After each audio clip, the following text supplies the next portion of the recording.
We both wear glasses. We wear glasses, yeah. You've got Tom Ford's on. Grey hair. Yeah, grey hair. There you go. I mean, we could go on forever, really. Yeah, we could.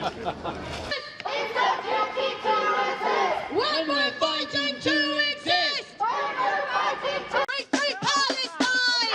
Free, free Palestine! Stop arming Israel! Stop arming Israel! Stop funding war crimes! Stop funding war crimes! UK government, you can't hide! UK government, you can't hide! You're supporting war crimes! You're supporting war crimes! Stop funding war crimes! Stop funding war crimes! Stop a shame, shame! All the crimes in your name!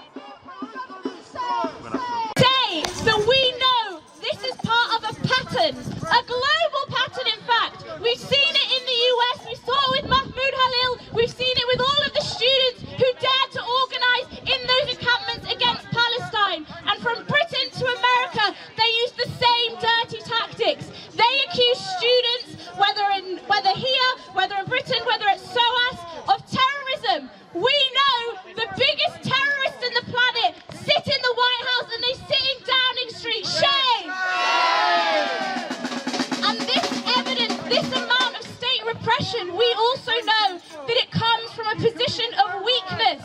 They have been preparing this for a while. They started it with the Police Crimes and Sentencing Bill because the ruling class, the government, know that there is something brewing in society. They also know that the Palestine movement has acted as a lightning rod for all of that anger. Through the Palestine movement, people can see the hypocrisy, the racism, the Zionism, the system that puts profit above all human life.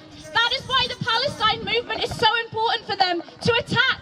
And so we're here to say that what they do to Youth Demand today, to Palestine Action activists today, to the SOAS 2 students today, they will do to the whole of the movement tomorrow. An injury to one is an injury to all.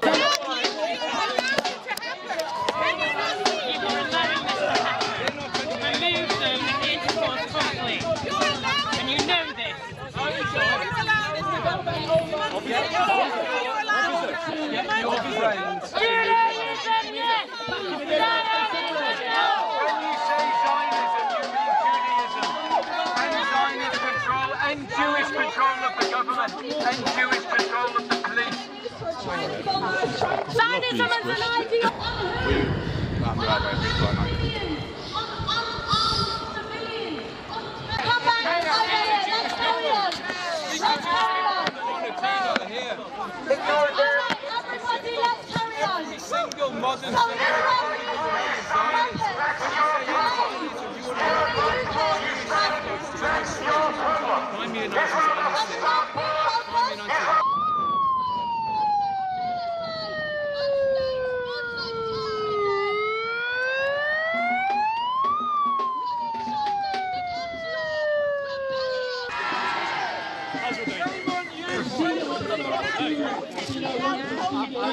I know, I'm just having a chat to him. I'm not saying I can do it as well. I've not touched him.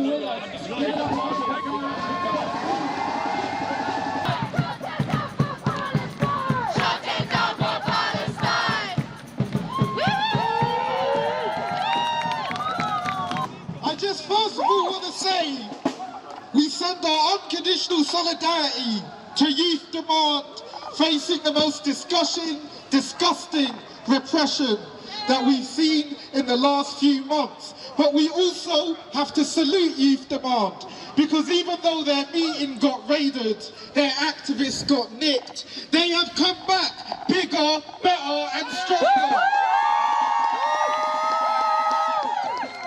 And it is not only Youth Demand we have to show our solidarity with. We need to show our solidarity with the heroes in the Fulton AE. Who are showing what it means to fight back in the face of a genocide and now are held in remand in British dungeons. We need to show our solidarity with the SOAS 2, who are are being charged under terrorism powers because they allegedly supported the right for Palestinians to resist their oppression up to and including armed struggle.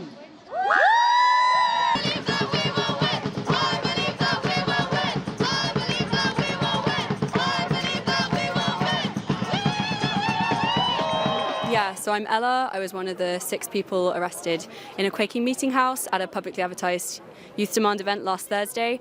And this is a rally that was organised in response to it. So we've seen multiple coalition groups, people coming together, because I think what this is a real wake-up call is the fact that we are living under quite intense state repression, but that's not something that's surprising, right? This is something that is not new to these movements. It's just maybe the first time that we felt it for ourselves, and it should be a wake-up call to anyone that hasn't been in action already to take action. So we're here coming together as a community of resistance to show that we are stronger than a government and the elite that back them that are trying and failing to protect their own interests while failing the best interests of ordinary people. So we're here today as a massive rallying cry to come and take action in April, to come and support each other in these spaces, and yeah, to shut it down for Palestine, to get our demands met. Yeah, so this was a publicly advertised welcome talk where people can come and hear about Youth Demanders campaign, hear about the history of making change through civil resistance, right? We know that women didn't get the vote by voting, and we have to engage in non-violent civil disobedience to achieve the kind of revolutionary change that we need to see so desperately in this country and around the world. So people can come to these welcome talks and hear about this. They can hear about the current situation that we're in with our government arming a genocide in Palestine and continuing to trade with Israel and continuing to fund and support this genocide, and hear about how our government needs to make the rich pay damages. Like, our government needs to make the super rich pay massive damages to communities and countries most affected by climate breakdown, a climate breakdown that our Western governments and Western elites have been fueling for decades, right? And we see that these are just 2 symptoms of a sick system, right? They are massively interconnected, and all of our movements here, all of our struggles are in one interconnected struggle where the people with power, the systems that claim to represent us, do not and have never represented us. They do not care about the best interests of ordinary people. So people can come to these welcome talks, hear about this, and hear about what we can do. So as Youth Demand, this looks like taking to the streets in April, day after day. It looks like shutting down London to get these demands met. So we were about halfway into this welcome talk. This is just 6 women sitting in a circle discussing the current state of the world and our responsibility at this time.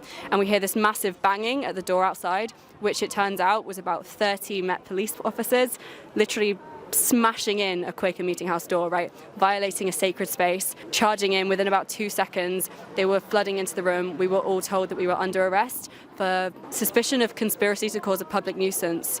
And many of us were placed in cuffs. You know, we were just sitting in a chair. It wasn't like we were going anywhere with dozens of police officers in the room, and we were dragged away to custody where we spent between 12 and 17 hours. But I think that the arrests aren't necessarily the point of this, right? We know that this is a massive violation of what is our democratic right to protest, right? And what we're doing, we're upholding international law. I can't say the same for our government, but we need to not see this as an isolated incident, right? This happened to the Filton 18. This has been happening to climate protesters and other similar protesters in the UK for years now. And this is a wake-up call, right? This has gotten mass media attention, and we need to actually come together and realize this is part of a wider issue, and all of our struggles, even if we have slightly different demands, are interconnected, and we need to stand together as a collective body to recognize the power that we have as ordinary people when we come together in civil resistance, when we get out into the streets and shut it down. And that's what we're doing with Youth Demand this April, and I'd encourage anyone that can to sign up at youthdemand.org and take action with us this April.